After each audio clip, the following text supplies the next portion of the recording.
Hi everyone and welcome in. Today we are going to look over the studio director's letter. I've already seen a couple vague tweets about this. I have not read it myself, so we're going to read it together and react together and discuss how we feel about it. And if you are new to the Elder Scrolls Online world, it is an MMO that just hit its 10-year mark. I've been playing since the day it came out, chronically.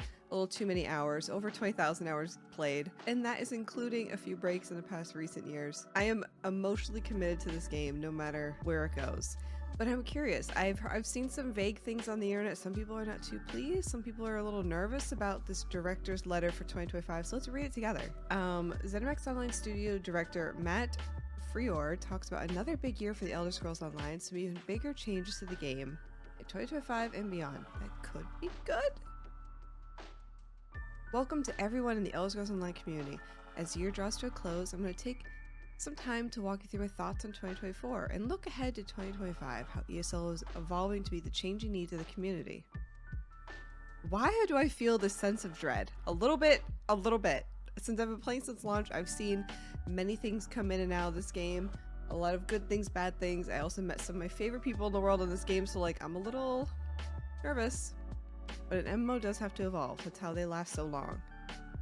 First few notes, 2024, I would probably say this every year, but 2024's ESO content is among my favorites. I love the vibe and the story of Gold Road, and now that Home Tours has allowed me to see so many other people's homes, I'm seriously considering making the Maryvine Estate my main house, although it'll take a lot to unseat before more than the keep. 2024 showed that we are still creating wonderful content for all of our players. We ended the year with 2 new companions. I'm currently adventuring with Zarathar. Zarathar is incredible, I will say. His storyline, even if you guys aren't questers, please, it is deep. It is deeper than you think, and I've loved it so far. I haven't even finished it. Although I'm early in my journey with him, as well as some tweaks to Battlegrounds. You guys let me know how you felt about the Battlegrounds. I was excited, I'm interested, however, Battlegrounds is Battlegrounds, and it's very much so 10,000 pets, every single proc set in the game, and it's just not really my favorite. I did like Battlegrounds when it first came out, but then it just became a proc set nightmare, so I don't love it, but the changes are interesting. The queue still takes forever, but I think maybe the slightly bigger matches are better than a 4v4v4. I don't know. You guys let me know how you feel about it. I look back on 24's content and updates, and I'm very satisfied with their story, content, and system updates. Oh, I'm waiting for the but. It was wonderful to spend time with fans in person in April at our Amsterdam 10-year anniversary event. I wanted to go to that so badly, but I was traveling back and forth from the UK to America for paperwork things, and I could not go, and I am devastated. Sadly, I could not make it. To attend the German East event in July, we had many smaller regional community events, some for the first time in their territories, sprinkled throughout the year where fans of the game got to meet one another and share stories of their time in Tamriel. I want to go so bad. I'm so ready. I hope one happens near me. I'm in London. Let's just go. And now it is time to look forward, which will compromise most of this end-of-year message. Change is constant, especially in gaming. Gaming industry changes, player habits change, and other games come and go. In fact, it has been consistent since ESO launched in 2014. We're able to keep up with the times, make hard decisions and big changes when it was time to make them. Looking back on all the changes that have gotten us here, it's pretty clear that we've made the right decision at the right times for our game, and now we look forward to 25 and how we can change ESO to keep it relevant, awesome, and compelling. Okay. Since 2017, we've released amazing contest systems over the year, but always on the same schedule. This annual cadence pushed the team to focus on short deadlines. Every June, there was types of content systems, zones, had to be completed at the same time. It has left us not much time for experimentation or thinking about doing things differently. I don't like where this is going. At the end of last year, we gave a slight heads up that we'd be shaking things up. Our lead times are so long already, we've been planning for some changes back then, and I'm very happy to start saying that 2025 new ideas, launching content, start rolling out. Okay. We've been incredibly successful with our strong chapters releases starting Morrowind. I remember when Morrowind came out. Oh, chef's kiss. Up through Gold Road just 6 months ago. Zone designs, quests, content, and the core of every Elder Scrolls game, as our annual chapter release motto highlighted. We will still do lots of story content, but now, looking at 2025, we need to concentrate on different types of content for all types of ESO players. So we'll be putting chapters aside, and we'll be focusing on new types of content and releasing new philosophy. More on that below. No chapters.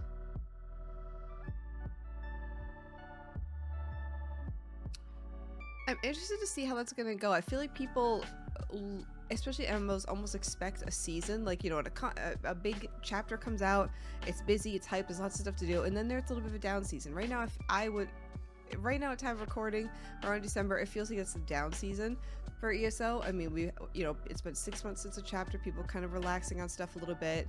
The last update was housing related, so not everyone's into that, and it's just kind of like a little bit more of just a relaxed time, not as like, go, go, go, we got to get all the new content done. And I feel like a lot of MMOs go through seasons, essentially. I wonder if they're implying they're not going to put out like a big old fat update anymore. It's going to be like little teeny ones. As 2025 will be transition for new content, we're going to have new zone-based content launched in 25. We have to wait till April to hear specifics on how that is different. April? Zone-based content? You think they'll like expand Deshaun or something like that? Interesting. Introducing seasons. Over the course of 25, we've been moving towards a seasonal content model and away from launching massive content updates once a year, as we did with chapters. We'll be talking much more about this in the future, but 25, expect to see... I don't know if I like this. Expect to see named seasons of 3 or 6 months duration with a mix of themed story content, events, and store items, dungeons, and more. 25 will be a mix of old and new as we move the dev team towards creating smaller, bite-sized pieces of content. We'll still have larger items we've been working on over the year, which you'll see in launch as well. Bringing the dev team up from needing to adhere to a strict annual cycle means we're able to have teams launch content when it is ready throughout the year and not work to a date in June. We will focus on a greater variety of content spread across the year. This supports a new seasons model will enable us to release content, updates, fixes, systems in a more efficient manner. I see what they're saying a little bit, but is that implying that like content will then leave? Like say season 1 is 6 months and it has XYZ in it. At the end of the season, is it gone? Or do you keep it? Do you buy it still? Like is it a DLC? Do you still have to buy it? Like I have 1.5 million questions. I don't know if I like seasons, I'll be honest. It kind of freaks me out. It kind of makes me feel like how Once Human like had stuff and then seasons changed and then you lost everything and like I don't know. This is the only MMO I've really played heavily. Do other ones have seasons? Do Guild Wars or like WoW, do they do seasons? I don't know.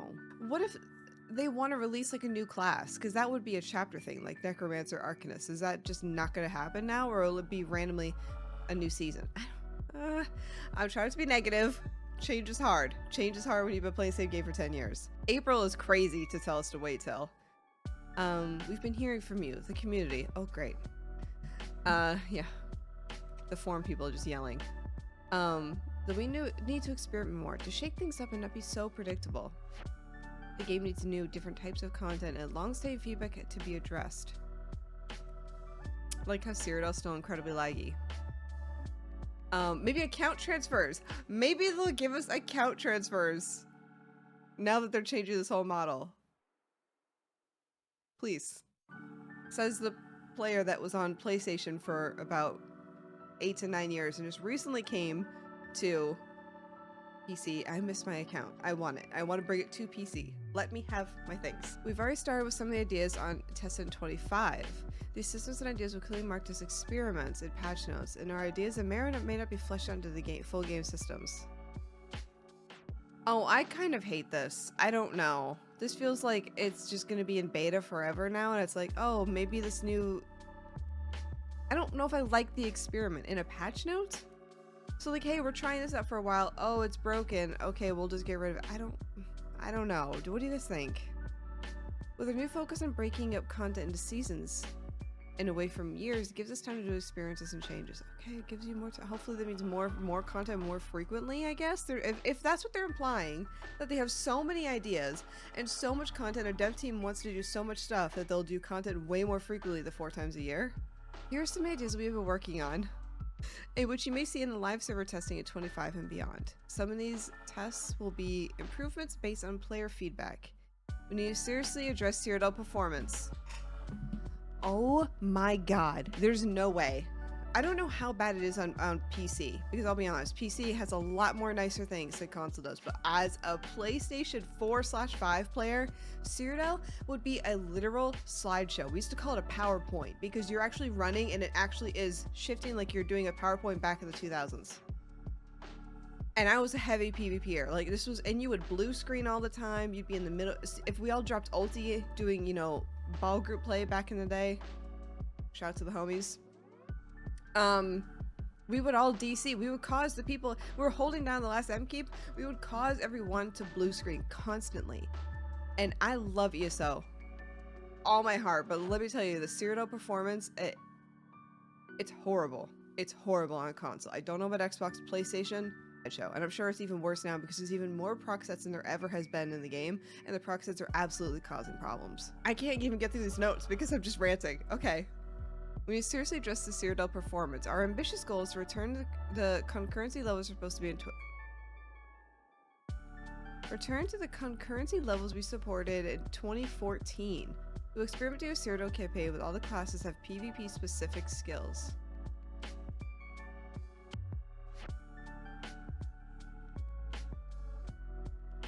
I can't even read the rest of this. There's no way. We'll be experimenting with a Cyrodiil campaign where all classes will have PvP specific skills and more performance skills that will replace the standard player skills, with the expectation that we can support more players per campaign.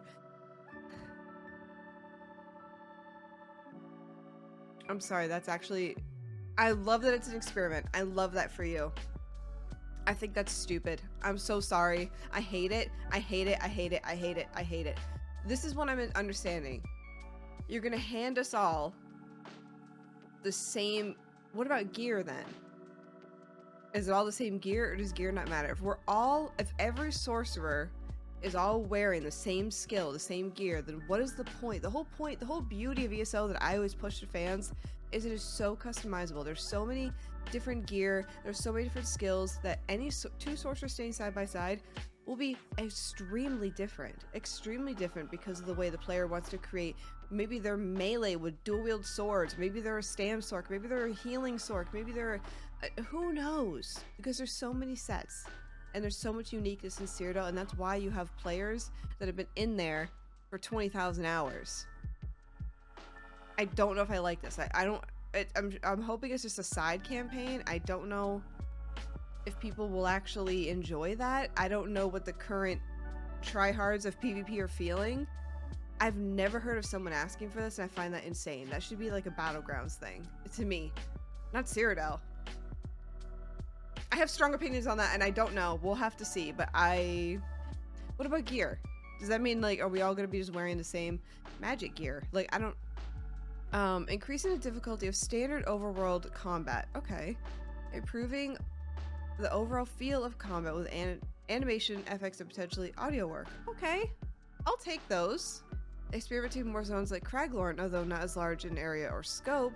Create exclusive for high-end group and soft group content with the associated gear chase, although not as large. So they said Craglorn, but then they're like, not that big though. Craglorn's too big. That makes sense, because back in the day, Craglorn was really tough. I remember literally grouping up with friends and doing delves. Like, we had like a guild night of like grouping up and literally doing delves, because it was tough.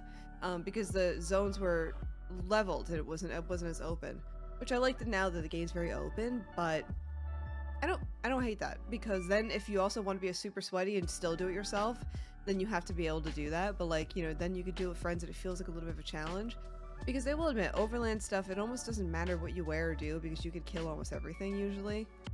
Some world bosses are tougher, especially in like Gold Road. Some of those world bosses are hard to do by yourself for sure, because they spawn a million things. Adding and refining tools to make guild recruitment, interaction, and management easier and more logical. Okay, that we love. We love that, because some people can't find my guild still to join, which, by the way, if you're on PC, join my guild. I'd love to have you. We have many more ideas here, of course. We're listening to all coming up with new. I want to know what these people, I need to know what people are saying with Cyrodiil. I thought they were going to address the weapon, the hammer. Because remember back when the hammer came out, they're like, oh, we're going to release multiple weapons. And they never did because the hammer is so broken and DCs so many people. And people just throw it in the water. Here's my thing. If somebody, here's my thing that I always thought. If some team, say the red team picks up the hammer and they throw it in the water, throw it off a cliff, wherever it gets stuck, it should respawn after a few minutes and go to a different team. Go to blue, go to yellow, whatever. Because I don't know, on console, people used to just throw it off the cliff all the time because they didn't want to deal with it. And like, where's the fun in that? Where's the fun in that? Anyway, this Cyrodiil thing, I'm not gonna lie, I do hate this. PvP specific skills replace your standard skills is crazy. Because people already do have multiple builds. If you're a sorcerer, often you will have a PvE build, PvE skills, and then you will swap gear and put on your PvP stuff that you have built to fight other humans with.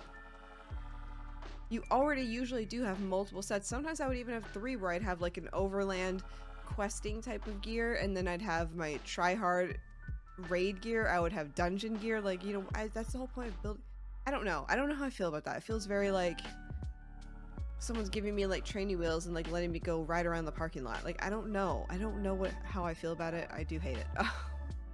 Anyway, we'll see. I'm saying all this, I haven't PvP'd in a couple years because since I took a little bit of a break, and then now I'm on PC leveling new characters, so I don't really want to go out into Cyrodiil when I'm really low CP. But I was a long time very sweaty, very obsessed with PvP person, so I'm very sensitive to that. Concentrating on new and returning user experience. Okay. A long time in the past, we addressed ESO's new and returning user experience. The game is so large at this point, we need to refine the new user experience. Okay, I can understand that, because I always want new people to play, and sometimes people don't know what to do when they come in. I try to be very beginner friendly when I do content for ESO, so people can feel like they're involved, but any MMO is hard. Our goal is to shield new players from being overwhelmed by dozens of content options and presenting them and entering the world. Instead, give them essential guidance they need to enjoy the game before opening up all the possibilities. Actually, that could be... I don't know if I love that. I see what they're saying, but if you're going to force people to be on a very linear path for maybe a certain number of levels or quests, I don't love that, because sometimes, like, I have a new friend join and I want to do stuff with them right away. I love that I can have a new friend make a character and right away we can go do a world boss together. Like, if they don't mess up that, then that's fine. But when it's stuck behind questing or zone stuff, almost like Final Fantasy 14, where I felt like if my friend was too far ahead in the story, I couldn't go do stuff with them because they were way up here and I'm over here. It was very locked. So I don't know how I feel about that. In addition, we have many millions of players who return to the game every year after taking months off, or 2 years off. That was me. I took a little time off when I first started creating content. I needed a little bit of a breather from Cyrodiil, from everything. You know what I mean? It was COVID too. You know, we're all doing our best. It is often confusing to them where they should be doing. We need to address this by making sure the game's map and other quest UI areas are clearly shown to the user where they left off what has been added since. That's valid. Where they left off would be helpful, I guess. Here are some of the items planned to improve the returning user experience. That's good. Okay, I will say, even though I have grievances, I like that they're working on returning players, because a lot of games always worry about how do we get new, how do we get more, how do we get new, because they'll spend money. Your returning players are so loyal to ESO. They're so loyal, they want to play, but of course they need a break. They want to play a new MMO, they want to play Call of Duty, they want to play this cozy game that just came out. Like, let people have space. That is something beautiful that the 14 creators would do. Is before that DLC, the last DLC came out, it was right before Elden Ring. And he's like, or it was right around time of Elden Ring. And he was like, hey, play Elden Ring, enjoy your time. And then we're dropping the DLC. And it was exciting. He wanted people to play another game, enjoy their time, but always come back to 14. And I want ESO to be the same way. Like, go have your time, take your break, play new games, get obsessed with something else, but like, we'll be here forever, because this is your home. And that's why I'm back now, deep in my obsession. I took a little bit of time off, a little Stardew Valley, a little Zelda, and now we're here. A new patch or improved visuals, performance, PC only. Console, get it together, girl. Return to the original Whaley Prison tutorial area for new players. This has already been launched. We've already go tweaking your previous experience. I think that's okay that they did that. Visually improving base game zones with updated textures and art assets, and starting with the starter islands. Okay. A starter island, I like that.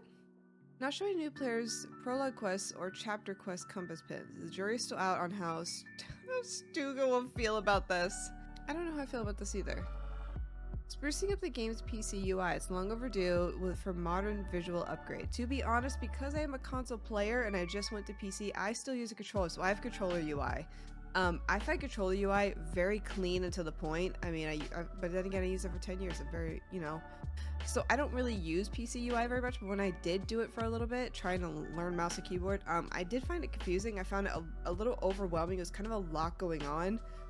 I would be happy if they simplified it or just made it more clear. Sometimes some games that have lots of UIs, like I tried Throne Liberty for a while, which I did really like.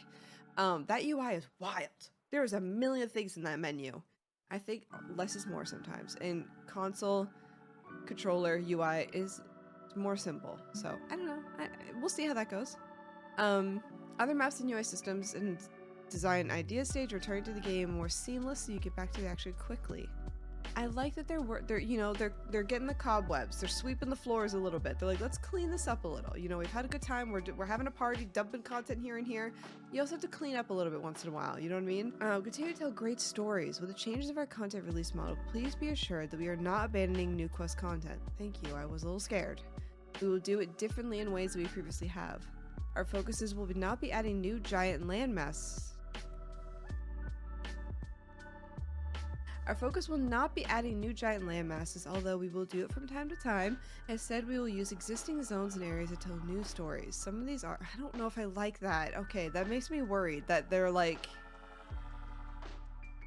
And this is just me coming from, like, I don't know, a bitter gamer slash someone that used to run a business too, slash just an adult. It almost sounds like they don't have enough money to do new zones. And that might not be the case literally at all. Because there's tons of zones that, like, are... Maybe... Let's not think that way. Let's not think that they have no money and can't do that. They would have more money if they gave us account transfers and we all had to pay money and swap over, but but maybe it's because some zones are completely dead. Like, when's the last time you went to Malabautor? There's like 5 people in the zone. You know what I mean? Like, maybe getting people to go back there again, do stuff again. I don't hate it. I don't hate it. I don't hate it. If we're gonna like spice things up, make them, you know, I don't know what we're gonna do, but maybe we're gonna be hanging at Malabautor. You know what I mean? Hanging on Green Shade. I don't know. Continuing stories in existing zones and storylines, bringing back familiar characters. Okay.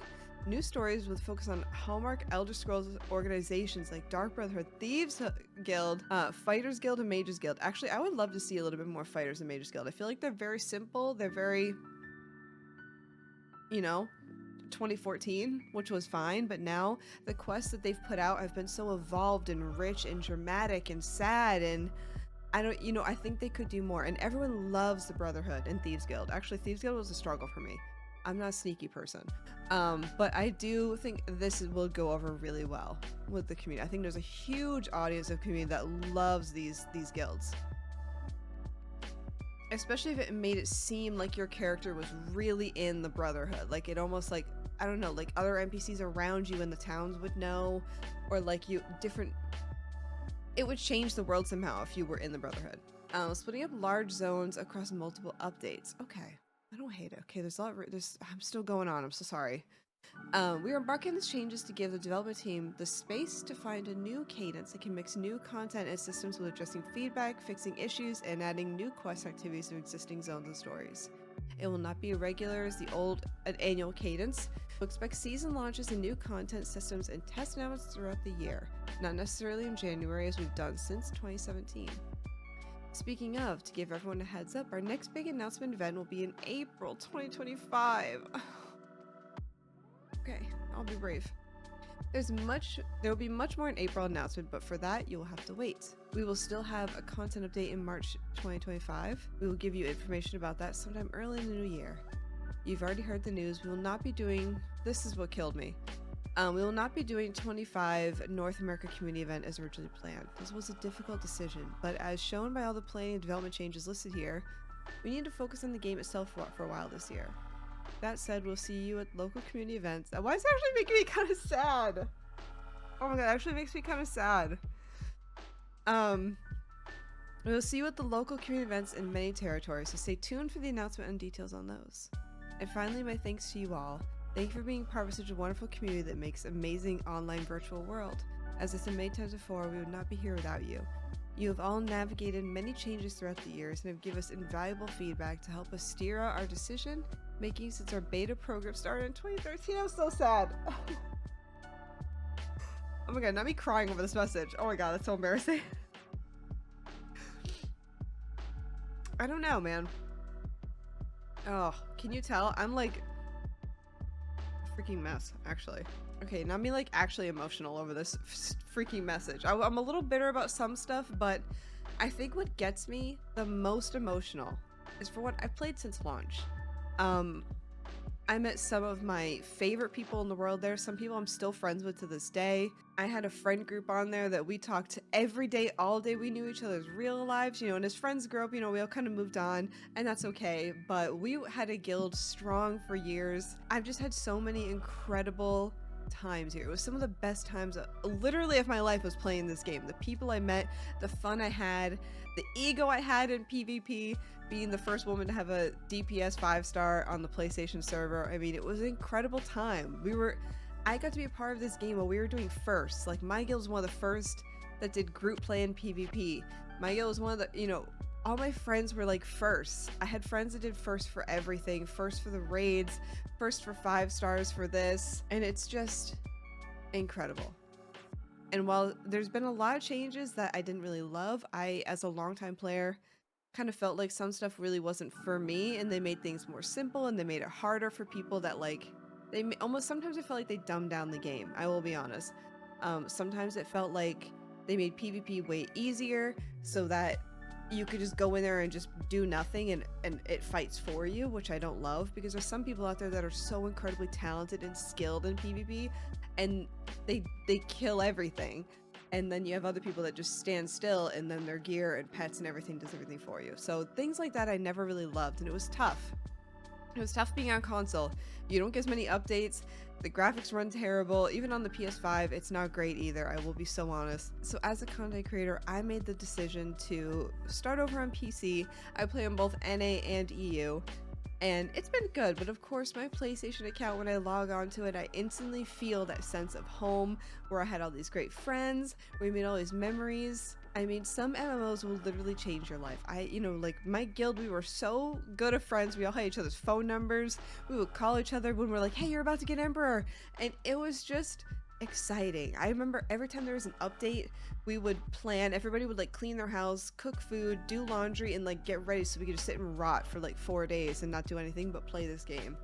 So I'm emotional a little bit about it. I was a little bitter about the PvP thing because I do think that's a terrible change and I don't want them to work on this. I'll be so for real. I don't get this.